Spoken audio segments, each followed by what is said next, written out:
Assalamualaikum warahmatullahi wabarakatuh. Waalaikumsalam. Selamat malam Bapak Bisa Gula Mamat, MPD selaku dosen mata kuliah kajian fisik, dan juga selamat malam untuk teman-teman kelas S4B. Sebelum melanjutkan drama ini, izinkan kami untuk memperkenalkan diri masing-masing. Nama saya Natasha Alam. Nama saya Abdullah. Nama saya Aulia Safira. Nama saya Adi Setiawan. Nama saya Jessica Melina. Pergi ke pasar membeli celana.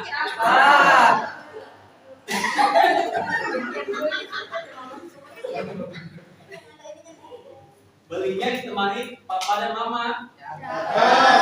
Perkenalkan, kami dari kelompok 2 ingin mempersembahkan sebuah drama. Selamat menonton.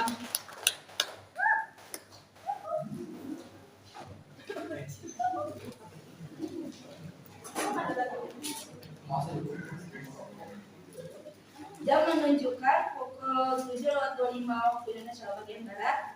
Murid-murid di sekolah SMA Jaya akan segera masuk ke kelas 5 menit lagi.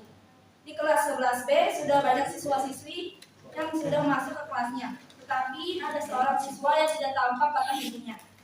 Siswa tersebut bernama Adi yang terkenal dengan kenakalannya.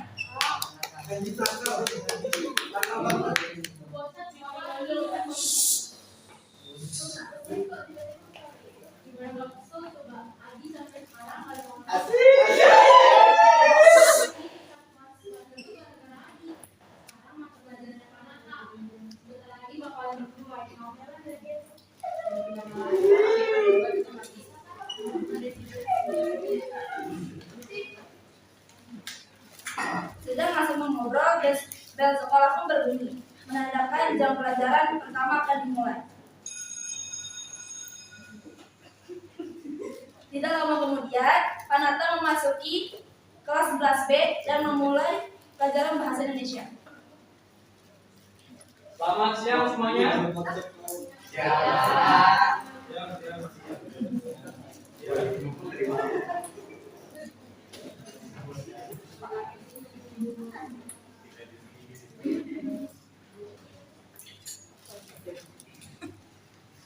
Sebelum kita memulai pelajaran pada hari ini, alangkah baiknya kita berdoa menurut kepercayaan masing-masing. Berdoa dimulai. Berdoa selesai. Oke, selanjutnya akan saya absen dulu ya. Yang pertama, Jessica, Latif, Linda, Natia, Adi. Di mana Adi? Ada yang tahu? Baiklah, kalau begitu saya akan memulai materi pelajaran hari ini tentang struktur batin dalam puisi. Di sini ada yang suka membaca puisi atau membuat puisi? Ya, Jessica? Saya suka membuat puisi. Biasanya kamu membuat puisi apa aja?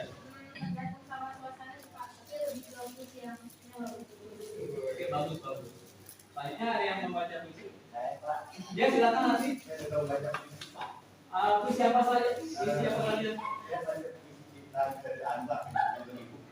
Karena puisi itu menceritakan tentang ibu yang menjadi kakek sangat baik. Bagus. Nah, di sini ada yang tahu kan? Puisi itu apa? Ya, ini silakan. Puisi adalah tulisan kata-kata yang menggunakan bahasa dan kata-kata untuk mengungkapkan gagasan, perasaan, pengalaman, serta imajinasi penulis melalui lima dari. Oke, Dina bagus sekali, benar. Nah, di sini ada yang tahu tentang struktur batin di dalam puisi? Dia ada yang tahu? Oke, saya akan menjelaskan tentang struktur batin di dalam puisi. Saya akan menulis di tempat tulis. Kalian jangan lupa dicatat ya.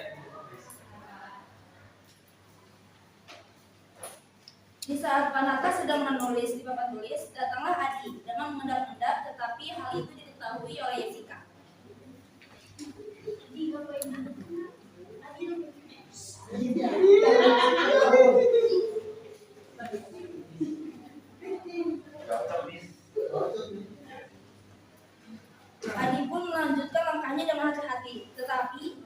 Panata menyadari hal tersebut dan Panata segera menghampiri Adi.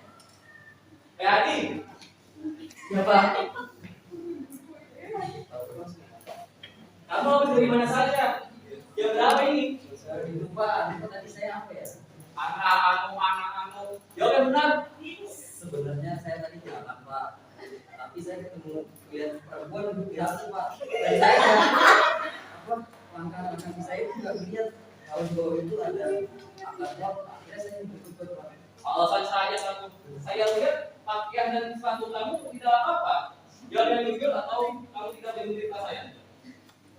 Ya Pak, sebenarnya saya begadang Pak.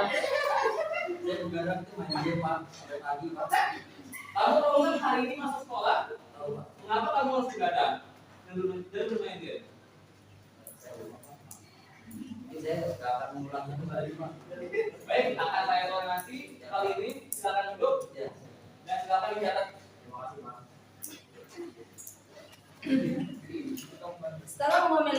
Setelah memarahi Adi, Panata melanjutkan menulis papan tulis. Tetapi lagi dan lagi, Adi membuat masalah. Kali ini dia menjahili temannya Selatif yang sedang menulis di buku catatannya.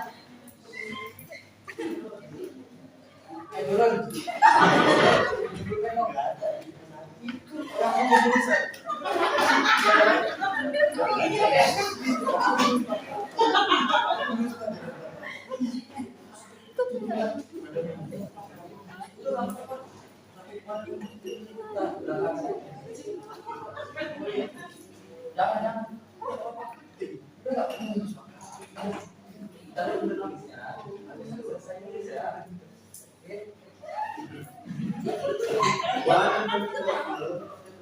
Tidak berpikir panjang, Adi langsung merebut pulpen milik Latif dan di sini Latif mencoba tidak melepaskan pulpen dari genggamannya.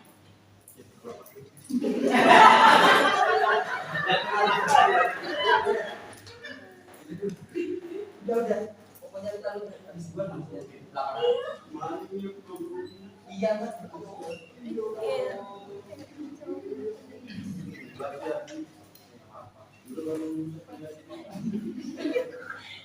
Mendengar pertengkaran mereka berdua, Panata langsung menegur mereka berdua. Yang belakang berisik banget. Saya cuma nulis bukan bercanda. Ada apa ini? Pak? Saya kan mau nulis tapi nggak punya pulpen Pak. Ya Pak, pokoknya jalan. Pak itu kan Adi, kembalikan pulpennya Latif. tapi nggak ada pulpen. Di sini ada yang punya pulpen lebih. Jessica. Silakan akhirnya pinjamkan dulu untuk Adi. Ah ini sih orang telepon nggak mau berkomunikasi nih. Adi, jangan seperti itu. Bilang terima kasih kepada Afia dan juga kita maaf kepada Latif. Dulu mati ya. Adi, yang benar. Dulu terima kasih. Ini ulang aja.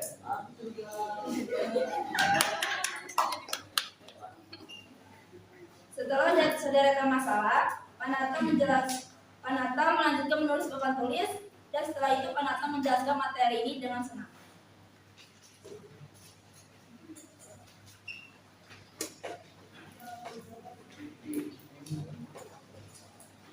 Oke, ini sudah saya catat, sudah saya tulis.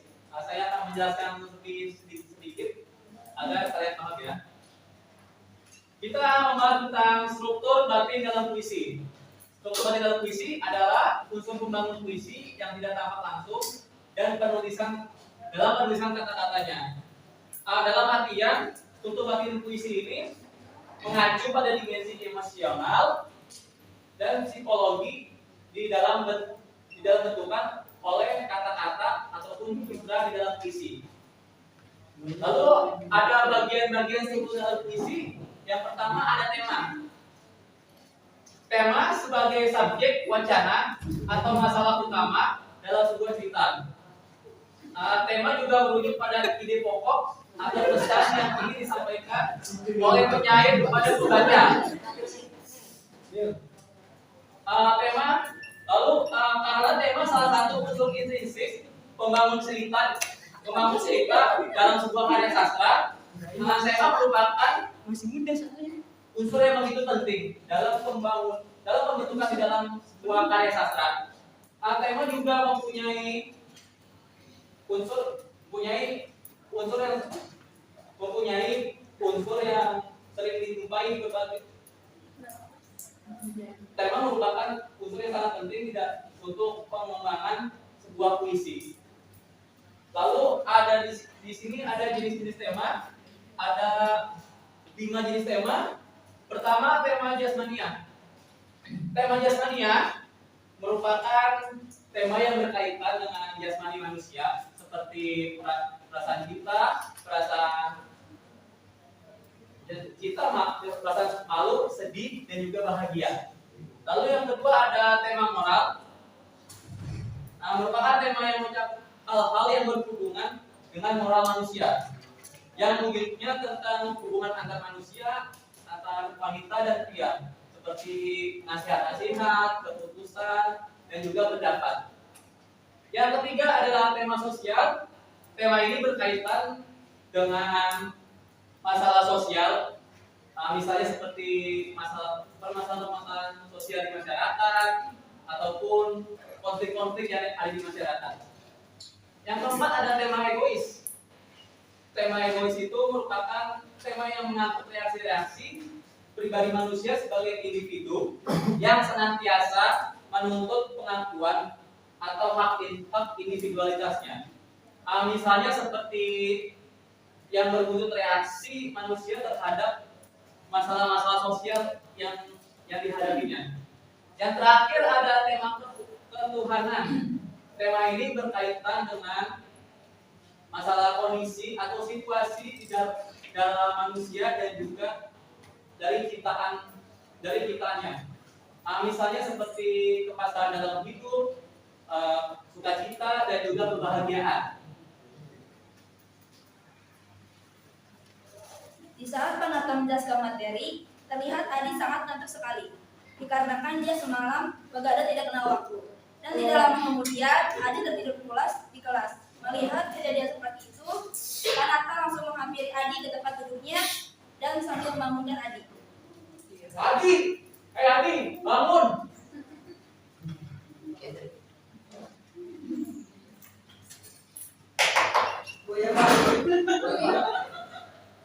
Bangun kamu. Ya Pak. Berapa? Kamu pertama telat ke sekolah. Iya Pak. Kedua mengganggu latih. Iya Pak. Ketiga tidur di kelas. Saya mau bilang. Saya tidak akan bertoleransi lagi dengan kamu. Silakan kamu maju ke depan, berdiri di depan, sampai jam pelajaran saya selesai. Kompensasi Pak. Silakan.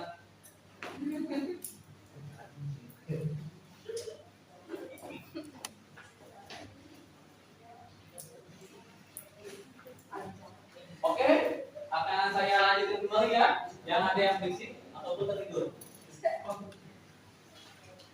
Selanjutnya ada rasa. Elemen penting dalam struktur batin puisi yang mencerminkan perasaan yang disampaikan oleh penyair pada pembaca. Di dalam puisi, rasa ini berupa rasa cinta, kesedihan, kegembiraan, atau bahkan kebingungan yang diungkapkan melalui penggunaan kata-kata, gambaran, dan juga nada di dalam puisi.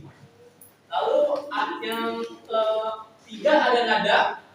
Nada dalam puisi merujuk pada pesan atau suasana, perasaan yang bersifat imajinatif, yang diciptakan oleh pengarangnya, yang ditampilkan oleh penyair melalui pemilihan kata, ritme, dan gaya bahasa. Lalu yang terakhir ada amanat.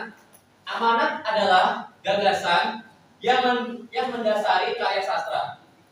Pesan yang ingin disampaikan pengarang kepada pembaca ataupun pendengar.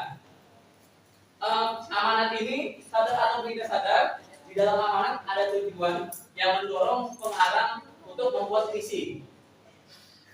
Nah, amanat ini mempunyai sifat interpretatif, yang artinya setiap orang mempunyai pendapat yang berbeda tentang pendapat orang lain. Baik, sudah saya jelaskan materi kita hari ini. Sekarang saya ingin kalian untuk catatannya. Yang saya panggil maju ke depan, lalu menjawab pertanyaan dari saya. Paham? Adik, saya minta tolong untuk hapuskan ini ya.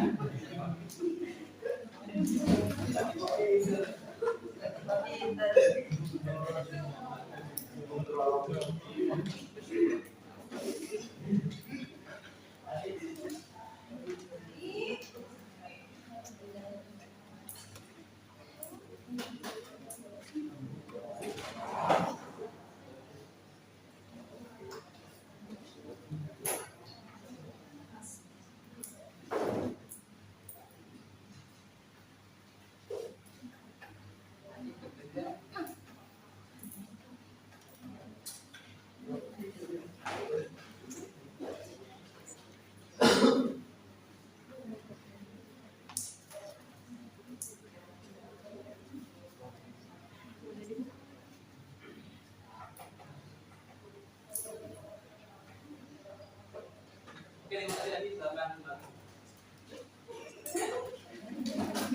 Oke, yang pertama silakan maju Agnia.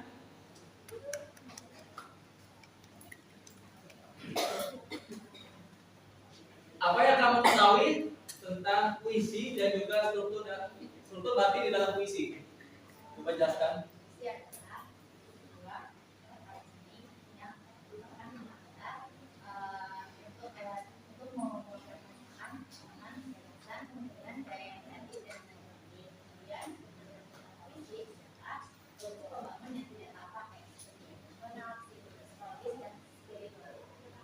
Sudah. Teman-teman ada yang kedengaran nggak? Tuh, teman-teman kamunya bisa mendengarkan. Kamu bicara yang benar dong, yang jelas. Coba ulangi lagi.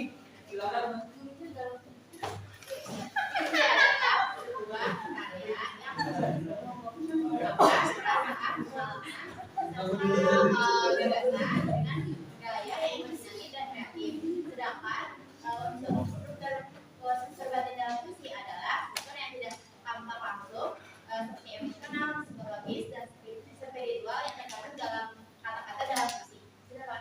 Nah, itu dong yang jelas. Silakan berhidup padanya. Selanjutnya, laki penyumbang.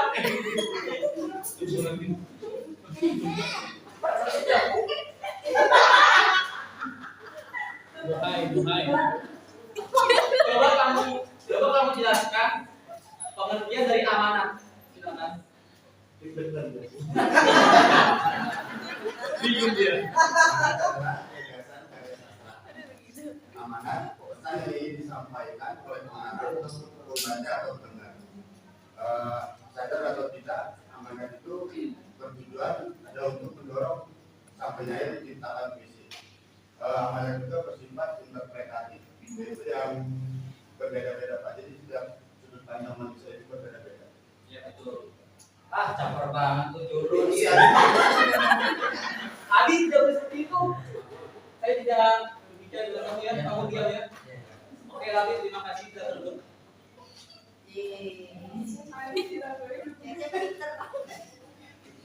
Kemudian berikutnya Ginda maju.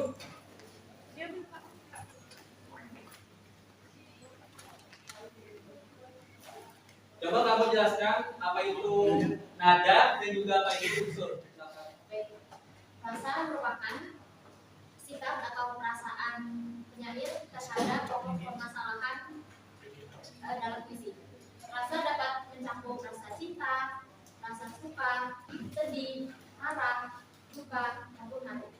Sedangkan nada merupakan cara penyair untuk menyampaikan isi puisi kepada pembacanya. Nada dapat berupa nada yang tegas, nada yang menangkas, nada yang membingungkan, atau bahkan nada yang bersifat menyindir. Persamaan antara keduanya sama-sama dikaitkan dengan pemilihan kata, diksi, imaji, majas, serta struktur puisi. Ya. Diculit aja lu kenapa sih? Sudah masa putar. Silakan Ginda duduk kembali. Selanjutnya Jessica.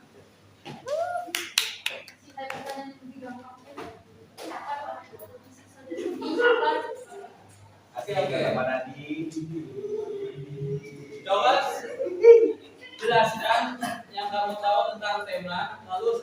jenis-jenis tema? Silakan. Tema itu merupakan salah satu unsur intrinsik membangun cerita dalam sebuah karya sastra. Nah, tema ini juga memiliki artian bahwasanya tema merupakan ide pokok atau gagasan utama dalam sebuah cerita. Nah, tema dengan topik ini memiliki artian yang berbeda, di mana kalau tema itu lebih kepada amanat utama, sedangkan topik ini dalam karya sastra itu merujuk pada ide pembicara. Jadi tema juga memiliki 5 jenis. Yang pertama ada itu jenis tema jasmania, kemudian tema sosial, tema ketuhanan, tema egois, dan tema moral. Ya, terima kasih Jessica, silakan kembali. Ali, ini kamu. Setelah memberikan beberapa pertanyaan kepada siswa-siswi, Ananta mencoba menasihati Adi agar tidak mengulangi lagi perbuatannya. Adi, saya tanya, kamu kelas berapa sekarang? Sudah kelas 11, tapi kamu masih bandel seperti ini. Kamu ingin tidak naik kelas? Awal. Kalau ingin naik kelas, kamu harus berubah dari sekarang. Lihat nilai kamu. Nilai kamu paling rendah dari yang lain. Tapi Pak, kalau nilai saya hancur semua nih Pak, saya tetap naik kelas Pak. Adi. Kata kamu nilai itu tidak penting ya? Tetapi mengapa di saat ulangan harian saya minggu kemarin, kamu itu menyontek? Ya, sebenarnya itu tadi ada beberapa Pak. Pak. Walaupun saya tidak menuntut kamu, tapi saya melihat kamu membawa contekan dan ditaruh di bawah meja.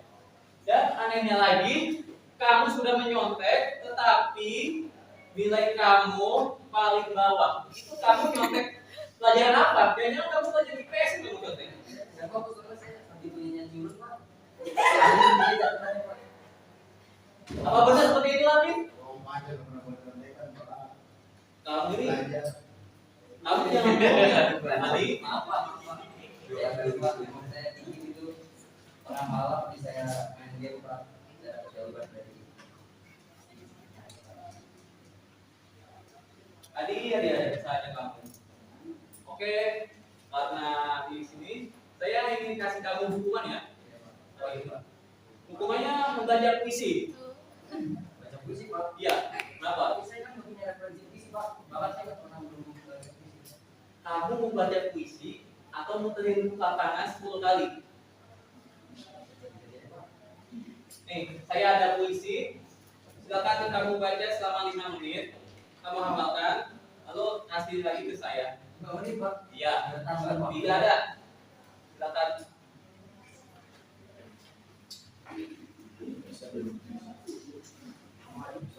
Setelah 5 menit Adi membaca puisi, setelah 5 menit Adi menghafalkan puisi, Adi pun memberanikan diri menghafalkan puisi di depan kelas. Adi, sudah 5 menit? Belum Pak. Sampai dari Pak.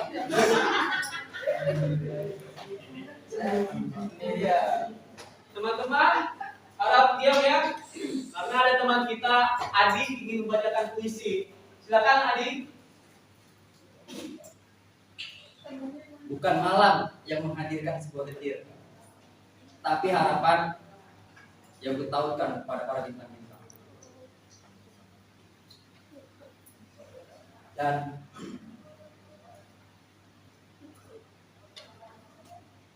hujan mendatangkan sebuah riuh. Kala malam yang begitu satir, bunga api semakin menyala.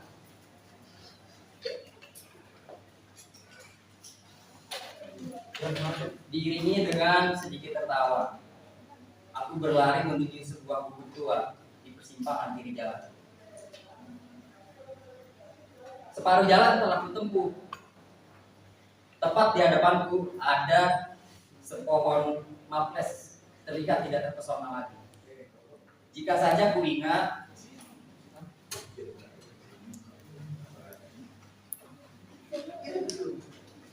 bahwa aku tidak seharusnya menganggap untuk hadirkan aku di hadapanmu. Mungkin semuanya tidak akan sia-sia. Terakhir, kau benar bahwa kepemilikan perlahan akan memudar sewaktu-waktu, dan tak tersisa satupun kecuali yang terlihat hanyalah kekecewaan.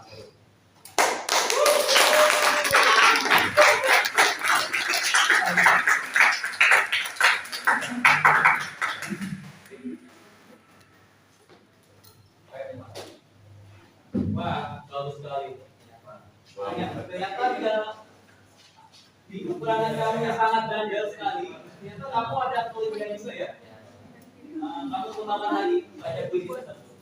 Untuk teman-teman, silakan tepuk tangan.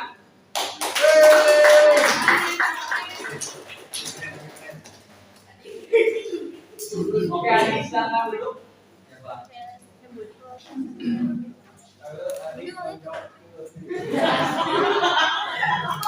Tidak terasa bergantian dalam pelajaran berbunyi. Panata segera menutup pelajaran bahasa Indonesia untuk kelas B.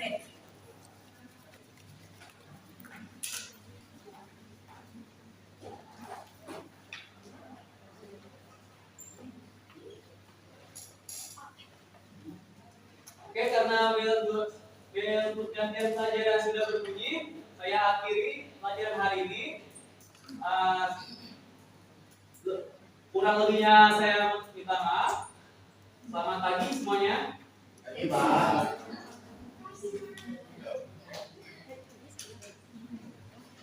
Setelah kejadian itu, Adi pun mulai berubah dari sikapnya yang sebelumnya sangat nakal dan susah dibilangin. Sekarang dia lebih rajin, lebih menghormati guru-guru, dan menghargai teman-temannya. Adi juga sekarang berusaha mengembangkan kemampuan membaca puisinya. Simpulan dari struktur batin dalam puisi adalah bahwa struktur tersebut mencerminkan pemikiran, perasaan, dan pengalaman penyair. Melalui penggunaan bahasa, ritme, nada, dan figuratif, penyair menciptakan sebuah struktur yang mengungkapkan kebenaran emosional atau filosofis yang mendalam. Pesan moral dari drama kami hari ini adalah seseorang mempunyai kekurangan dan kelebihannya masing-masing terhadap dirinya sendiri, dan janganlah kalian membanding-bandingkan kekurangan diri sendiri dengan kelebihan orang lain, dan juga selalu mengupgrade kelebihan kalian agar bisa berguna di masa depan.